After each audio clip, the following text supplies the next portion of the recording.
इसमें इसके अंदर डेवलपमेंट बायोलॉजी में फर्स्ट इसके अंदर टॉपिक स्टार्ट करते हैं आपके स्पर्म का फॉर्मेशन या शुक्राणु का निर्माण किस प्रकार से होता है, कौन कौन से स्टेप पाए जाते हैं, किस प्रकार से इसके अंदर एक जो कोशिका टेस्टिस में पाई जा रही है उससे इसके अंदर नए इसके अंदर कह सकते हैं या एक गतिशील इसके अंदर स्पर्म या शुक्राणु का निर्माण होता है जिसमें कि टेर या पूंछ पाई जाती है।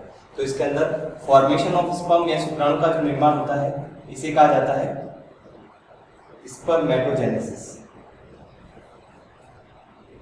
या जिसे कहा जाता है शुक्राणु जनन। और शुक्राणु जनन की क्रिया जो होती है इसके अंदर टेस्टिस या वर्षण में होती है। टेस्टिस या वर्षण में इसके अंदर स्पर्मेटोजेनेसिस या जिसे कहा जाता है शुक्राणु का निर्माण होता है। टेस्टिस की बात करें तो इसमें तीन इसके अंदर मुख्य भाग इसके अंदर आपको ध्यान रखने हैं, कोशिकाएं और इसके अंदर जो भाग इसके अंदर पाए जाते हैं टेस्टिस में, एक तो होते हैं seminiferous tubule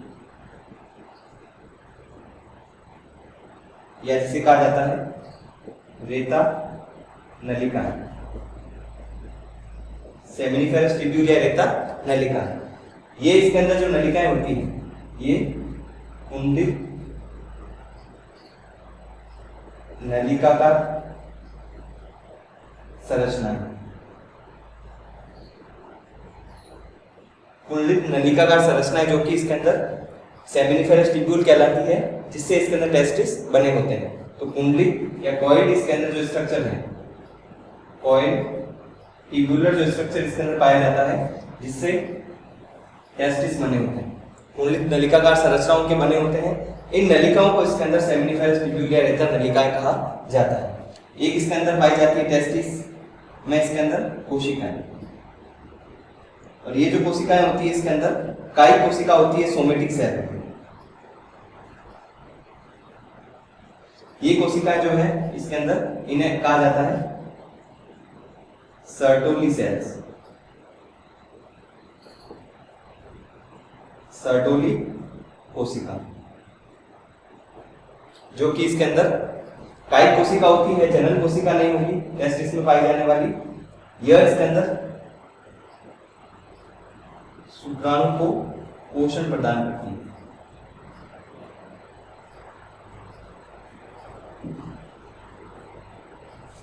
provide nutrition to sperm, sperm को इसके अंदर पोषण प्रदान करने का कार्य इस कोशिका के द्वारा किया जाता है जो कि एक प्रकार की कायिक कोशिका है और इसके अंदर टेस्टिस में पाई जाती है। तीसरे प्रकार इसके अंदर कह सकते हैं लीडिक सेल, लीडिक सेल या लीडिक कोशिका। लीडिक सेल या इसके अंदर लीडिक जो कोशिका होती है इसका कार्य क्या होता है? लीडिक सेल या इसके अंदर लीडिक कोशिका का कार्य होता है मेल हार्मोन, नर हार्मोन जिसे कि टेस्टोस्टेरोन कहा जाता है उसका सिक्रेशन करना।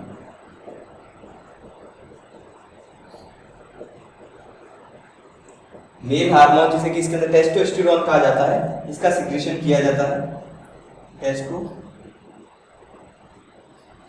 के द्वारा। टेस्टोस्टेरोन जो है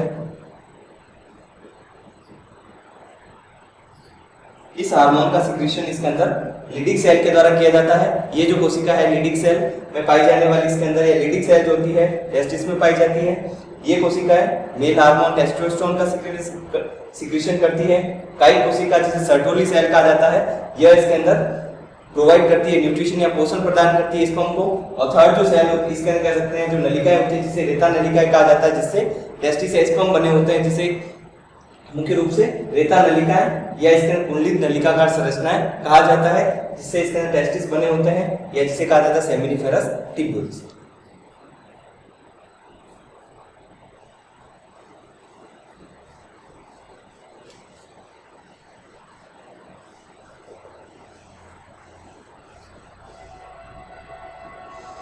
स्पर्मेटोजेनेसिस जो या स्पर्म का जो निर्माण होता है इसमें दो मुख्य इसके अंदर स्टेप होते हैं या इसके अंदर इसके स्पर्म का जो निर्माण होता है उसको दो भागों में डिवाइड किया जा सकता है, या कह सकते हैं इसके अंदर स्पर्म के निर्माण के दो मुख्य भाग होते हैं। 2 पार्ट में इसके अंदर स्पर्म का निर्माण किया जाएगा। फर्स्ट इसके अंदर होता है स्पर्मेटिड का निर्माण,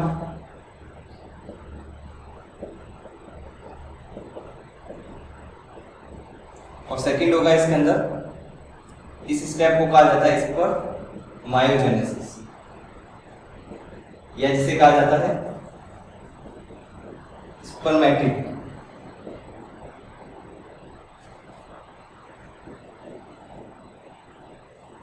से इसके अंदर स्पर्म या शुक्राणु का निर्माण। स्पर्मेटिड या शुक्राणु का निर्माण जो होता है वह स्पर्मेटिड से हो रहा है। सेकंड स्टेप में इसको कहा जाता है स्पर्मायोजेनेसिस।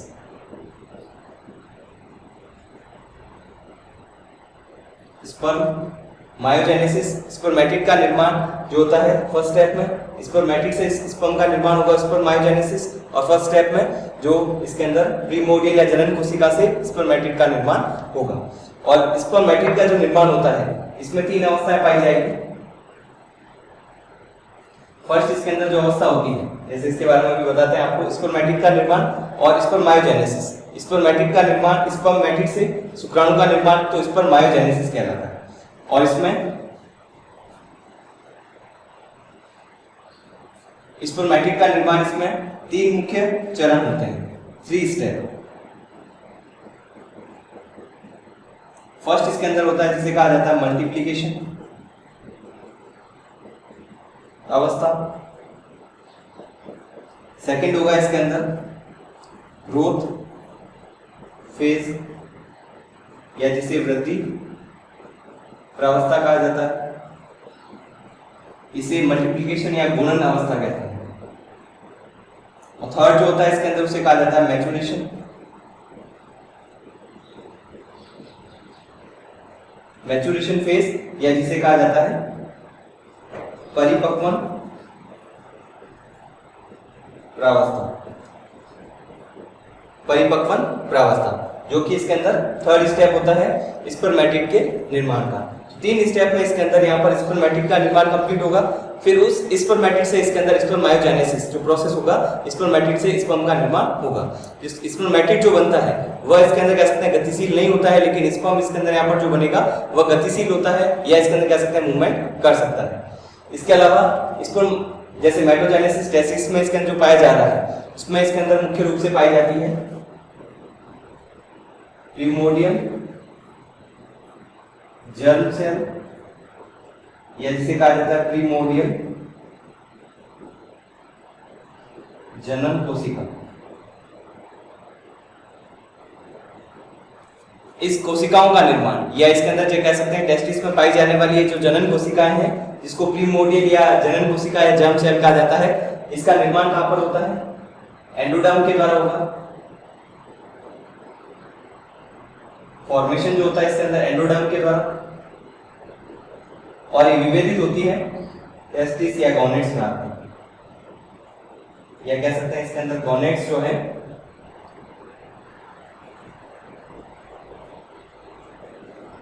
आकर विभेदित होती है, या जिसे कहा जाता है डिफरेंशिएट होगी। तो इसमें एंडोडर्म के द्वारा जब जर्म सेल का निर्माण किया जाता है तो वहां पर जब एंडोडर्म से जर्म सेल बनेगी और उसको इसके अंदर कह सकते हैं मैच्योर फॉर्म में इसके अंदर परिवर्तित होना है, या जर्म सेल को इसके अंदर कह सकते हैं एक्टिव होना है, तो वह इसके अंदर टेस्टिस या इसके अंदर गोनेट्स में आकर इसके अंदर कह सकते हैं इसका निर्माण या उसको एक्टिव या सक्रिय अवस्था में बदला जाता है। पूछा जाए तो इसके अंदर प्रीमोर्डियल जर्म सेल इसके अंदर डिफरेंशिएट होती है टेस्टिस में, लेकिन बनती किससे है? एंडोडर्म के द्वारा। अब इसके अंदर आपको बताता है किस प्रकार से स्पर्म का निर्माण है। 3 जो इसके अंदर अवस्थाएं आपके सामने हैं, स्पर्मेटिड कैसे बनेगा, फिर उससे स्पर्म का निर्माण कैसे होता है।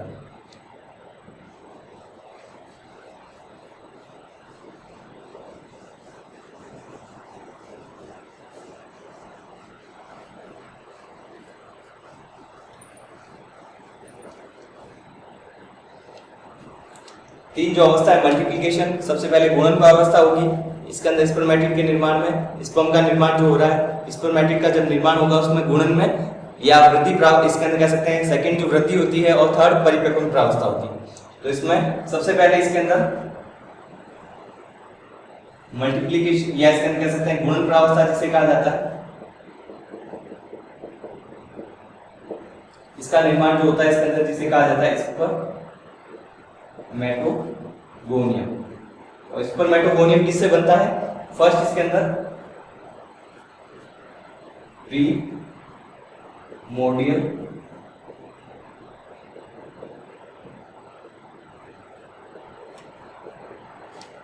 जर्म सेल या जनन कोशिका के द्वारा, प्रीमोर्डियल जर्म सेल या जनन कोशिका जो है वह इसके अंदर स्पर्मेटोगोनियम का निर्माण करती है।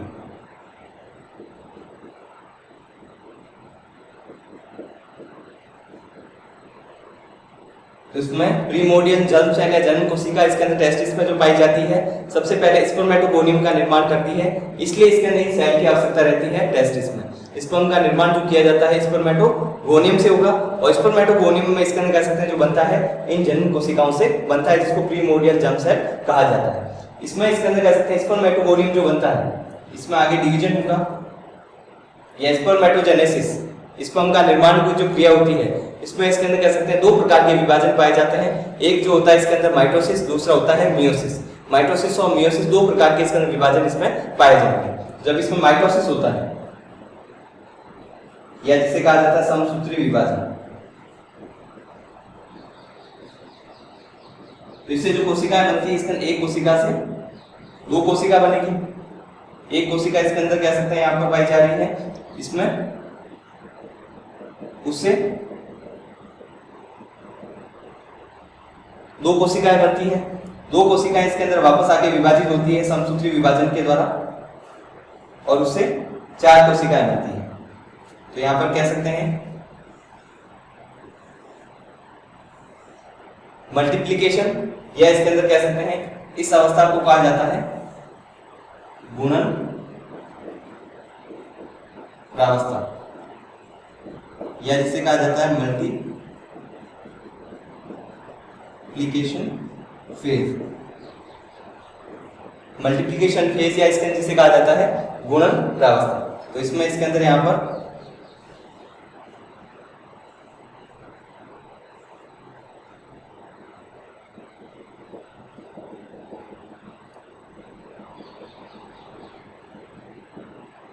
एक कोशिका इसके अंदर दो कोशिकाओं में डिवाइड होती है माइटोसिस या समसूत्री विभाजन के द्वारा।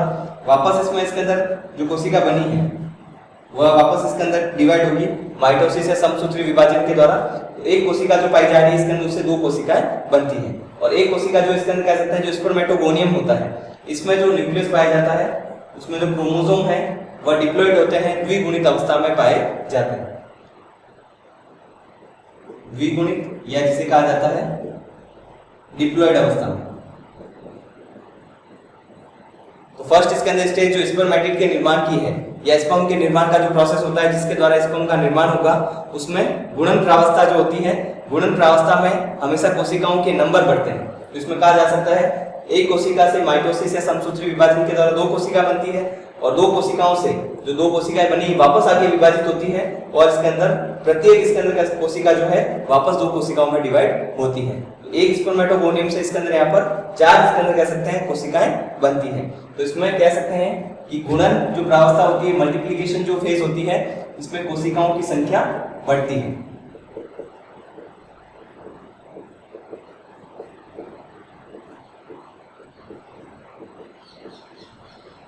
यह कह सकते हैं इसके अंदर कोशिकाओं की संख्या इंक्रीज होती है, एक से दो, दो से चार, इस प्रकार से कोशिकाएं बढ़ती है। इसमें किसी प्रकार की ग्रोथ या वृद्धि नहीं पाई जाती है। जो गुणन अवस्था है उसमें किसी प्रकार की वृद्धि नहीं होगी, कोशिकाएं इसके अंदर मल्टीप्लाई होगी, उसके नंबर इंक्रीज होंगे। तो इस प्रकार से जो बनी हुई कोशिकाएं हैं एक से चार, सब में इसके अंदर कह सकते हैं जो न्यूक्लियस पाया जाता है अभी डिप्लॉइड अवस्था में होता है, 2n अवस्था में पाया जाएगा। क्योंकि सभी जो कोशिकाएं हैं इसमें डिप्लॉइड या द्विगुणित अवस्था में इसलिए पाया जाता है क्योंकि सभी जो कोशिकाएं इसके अंदर यहाँ पर पाई जा रही है जिसमें समसूत्री विभाजन हो रहा है, अर्धसूत्री विभाजन अभी नहीं हो रहा है। तो समसूत्री या माइटोसिस होगा तो वहां पर इसके अंदर जो कोशिकाएं हैं वह डिप्लॉइड से या द्विगुणित अवस्था में ही रहती है। नेक्स्ट स्टेप इसके अंदर होगा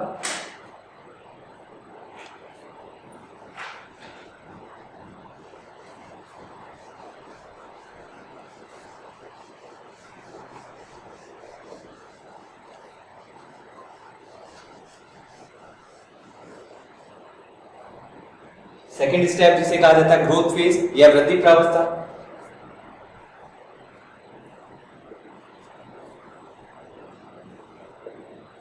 फर्स्ट स्टेप में जो 4 कोशिकाएं बनी है, 4 कोशिकाएं जैसे इसके अंदर यहां पर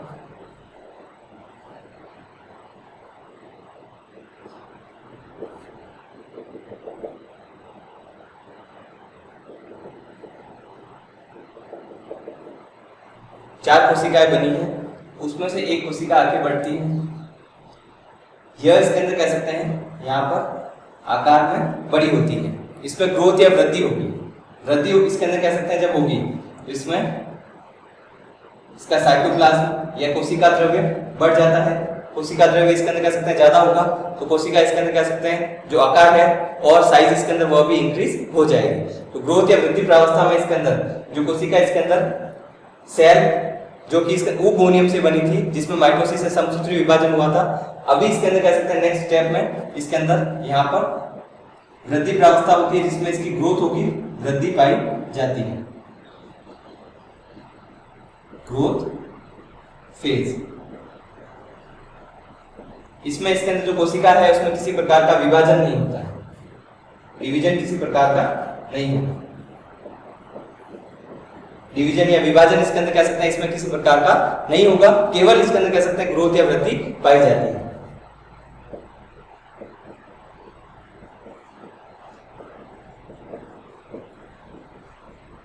ग्रोथ या वृद्धि इसके अंदर होती है, इसके कारण इसके अंदर इस प्रकार की अवस्था को ग्रोथ फेज या वृद्धि प्रावस्था कहा हो जाता है।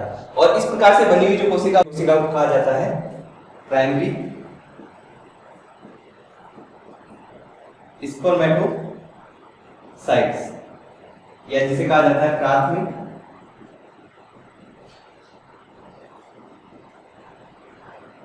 शुक्राणुजनन कोशिका,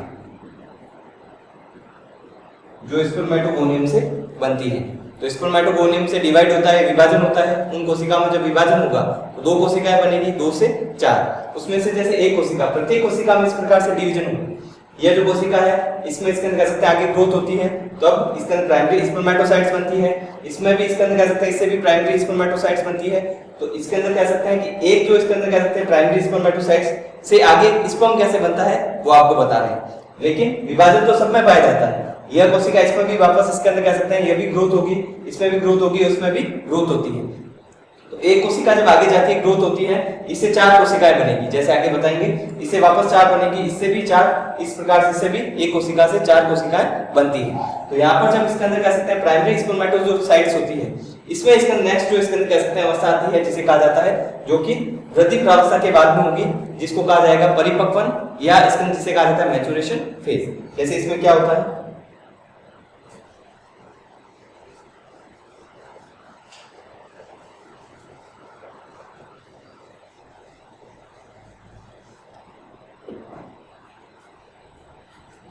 थर्ड स्टेज इसके अंदर जिसे कहा जा सकता है, इसमें ग्रोथ या वृद्धि इसके अंदर कह सकते हैं।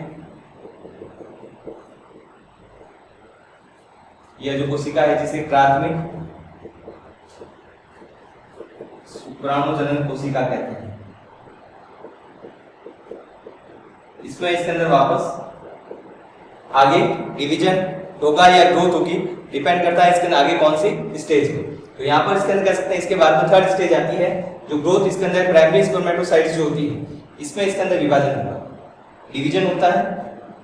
और डिवीजन जो इसमें इसके अंदर कह सकते हैं इस प्रकार से पाया जाता है, या प्राइमरी या प्राथमिक शुक्राणुजनन कोशिका में जो इस प्रकार विभाजन पाया जाता है वह मियोसिस होगा, माइटोसिस नहीं होगी। तो इसमें जो फर्स्ट इसके अंदर डिवीजन होता है, परिपक्वन प्रावस्था जो पाई जाती है या मैच्योरेशन फेज जो पाई जाती है, उसमें इसके अंदर 2 प्रकार के विभाजन होते हैं। तो जब इसमें फर्स्ट डिवीजन जो होता है वह मियोसिस होगा या जिसे कहा जाता है परिपक्वन प्रावस्था। इसमें जो विभाजन पाया जाता है फर्स्ट वह मियोसिस या अर्धसूत्री विभाजन होता है। इसके द्वारा जब कोशिका इसके अंदर कह सकते हैं उससे 2 कोशिकाएं जो बनेगी, वह तो इस कोशिका में इसके अंदर वह कोशिका जो बनती है वह प्राथमिक शुक्राणुजनन जो कोशिका होती है उसे 1 से 2 कोशिका जैसे ऊपोनियम से भी बनी थी, माइटोसिस हो या मियोसिस हो, कोशिका तो संख्या इंक्रीज होगी। लेकिन यहाँ पर इसके अंदर कह सकते हैं जब ग्रोथ अवस्था में न्यूक्लियस पाया जा रहा था या ग्रोथ अवस्था में कोशिका थी, उस समय जब इसके अंदर कह सकते हैं इसके क्रोमोसोम के नंबर द्विगुणित या डिप्लॉइड स्टेज में पाए जा रहे थे। अब इसके अंदर कह सकते हैं यहाँ पर जब इसके अंदर इसमें मियोसिस या अर्धसूत्रीय विभाजन होता है, क्रोमोसोम के सेट या समुच्चय बनते हैं। अर्धसूत्रीय विभाजन में क्रोमोसोम अपोजिट पोल की ओर जाता है, उसके बाद में उसमें साइटोकाइनेसिस होती है, जिसके कारण एक से जो दो कोशिकाएं बनती हैं और प्रत्येक इसके अंदर कह सकते हैं जो कोशिका होती है उसमें एक हैप्लॉइड न्यूक्लियस आता है। इसके कारण प्रत्येक जो कोशिका यहाँ पर पाई जा रही है उसमें इसके अंदर एक हैप्लॉइड या इसका अगुणित केंद्रक इसके अंदर कह सकते हैं पाया जाता है, जिसमें क्रोमोसोम का सेट इसका समुच्चय जो होता है हैप्लॉइड अवस्था में पाया जाता है या अगुणित अवस्था में पाया जाएगा। हैप्लॉइड या जिसे कहा जाता है अगुणित। इनमें वापस इसके अंदर जब विभाजन होगा या इस प्रकार से बनी हुई जो कोशिका होती है, प्राथमिक शुक्राणुजनन कोशिका में जब मियोसिस होती है, अर्धसूत्रीय विभाजन होगा, उससे जो दो कोशिकाएं बनती है जो कि डिप्लॉइड से द्विगुणित से अगुणित कोशिका होती है, इस अगुणित कोशिका को कहा जाता है सेकेंडरी स्पर्मेटोसाइट्स या जिसे कहा जाता है द्वितीयक शुक्राणु जनन कोशिका।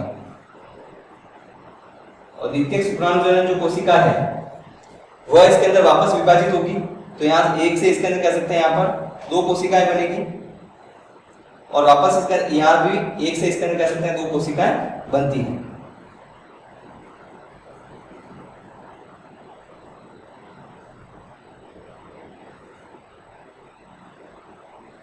इस प्रकार बनी हुई कोशिका जो कि इसके अंदर यहाँ पर हैप्लॉइड अवस्था में न्यूक्लियस पाया जा रहा है, जिसको सेकेंडरी स्पर्मेटोसाइट्स कहा जाता है, जो कि प्राइमरी स्पर्मेटोसाइट्स जो कि वृद्धि प्रावस्था में बनी थी उसमें मियोसिस के इसके अंदर परिणाम स्वरूप या इसके अंदर कह सकते हैं उसके बाद में बनती है। तो मियोसिस होता है तो इसमें सेकेंडरी स्पर्मेटोसाइट्स। अब इसमें सेकेंड जो डिवीजन होगा, यहाँ से जो दो कोशिकाएं बनी, एक से दो कोशिकाएं, यहाँ पर भी दो कोशिकाएं इसके अंदर बनी है। यहाँ पर जो इसके अंदर परिपक्वन प्रावस्था सेकेंड होती है, प्रावस्था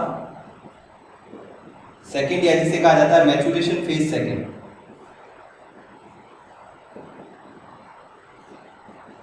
जो कि माइटोसिस होता है, समसूत्रीय विभाजन होगा। केवल इसके अंदर प्राइमरी से सेकेंडरी बनने में, प्राथमिक से द्वितीयक इसके अंदर कोशिका जो बनती है उसको बनने में इसके अंदर यहाँ पर मियोसिस पाई जाती है, क्योंकि द्विगुणित अवस्था में क्रोमोसोम इसके अंदर जो पाए जा रहे हैं उसको हैप्लॉइड या अगुणित अवस्था में लाना है, क्योंकि जब इसके अंदर स्पर्म बनेगा तो उसमें न्यूक्लियस हैप्लॉइड अवस्था में होना चाहिए और इसके अंदर जो अंडाणु है, ओवम जो बनेगा उसमें भी इसके अंदर कह सकते हैं जो गुणसूत्र इसके अंदर हैप्लॉइड अवस्था में पाए जाते हैं और स्पर्म में भी जब इसके अंदर हैप्लॉइड अवस्था में होंगे तो जब इसके अंदर कह सकते हैं फर्टिलाइजेशन होगा, न्यूक्लियस का इसके अंदर कह सकते हैं फ्यूजन होगा, उस समय हैप्लॉइड मिलकर इसके अंदर डिप्लॉइड का निर्माण कर देंगे, जो कि एक ऑर्गेनिज्म में इस प्रकार से क्रोमोसोम का सेट पाया जाता है। तो इसमें कह सकते हैं कि माइटोसिस के दौरान सेकेंडरी से जो कोशिका यहाँ पर बनती है इस कोशिका को कहा जाता है स्पर्मेटिड।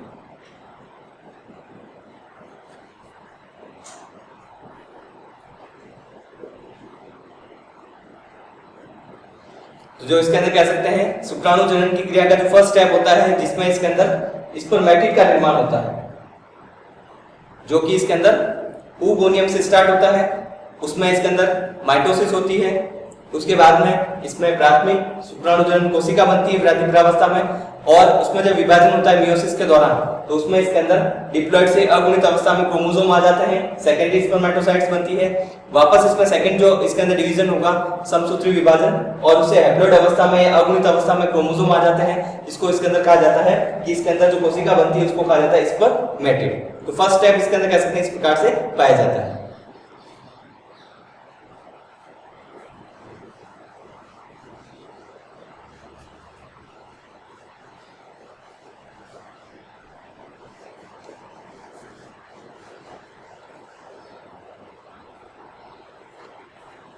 सेकेंड स्टेप जो होगा इसमें इसे कहा जाता है स्पर्मायोजेनेसिस।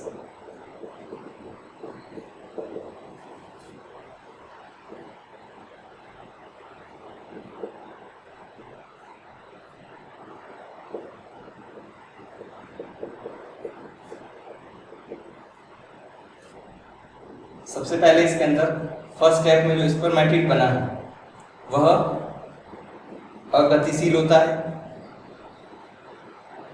एक्टिव नहीं रहता, अक्रिय अवस्था में पाया जाता है, क्योंकि इसके अंदर इसमें अगतिशील होता है, अक्रिय नहीं होता, क्योंकि इसके अंदर इसमें टेल या पूंछ नहीं पाई जाती है, टेल अब्सेंट।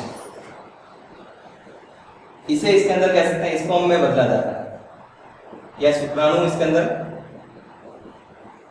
जो कि एक प्रकार का युग्मक है, गैमिट है, स्पर्म गैमिट में चेंज किया जाता है, परिवर्तित किया जाता है। इस पर मायोजेनेसिस इसके अंदर जो सेकंड स्टेप होता है उसके द्वारा, इस पर मायोजेनेसिस में स्पर्मेटिड से स्पर्म नामक गैमेट का निर्माण होता है, जिसमें कि टेल भी पाई जाती है, लेकिन इसमें टेल या पूंछ भाग इसके अंदर अनुपस्थित होगा। और स्पर्मेटिड से इसके अंदर कह सकते हैं जब स्पर्म में बदला जाता है उसमें कौन कौन से स्टेप होते हैं, इस पर मायोजेनेसिस में क्या क्या चेंजेस किया जाता है। एक तो इसके अंदर होगा इसमें हेड या सिर का निर्माण,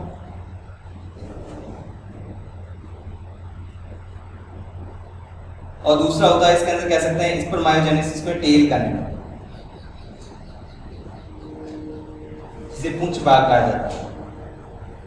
सिर और इसके अंदर पूंछ भाग का निर्माण होता है, जो कि इस पर मायोजेनेसिस के दौरान होगा। तो हेड या सिर का निर्माण जो किया जाता है इसमें दो प्रकार के परिवर्तन होंगे, न्यूक्लियस या केंद्रक में परिवर्तन,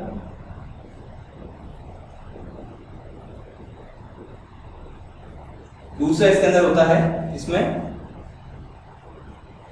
एक्रोसोम का निर्माण।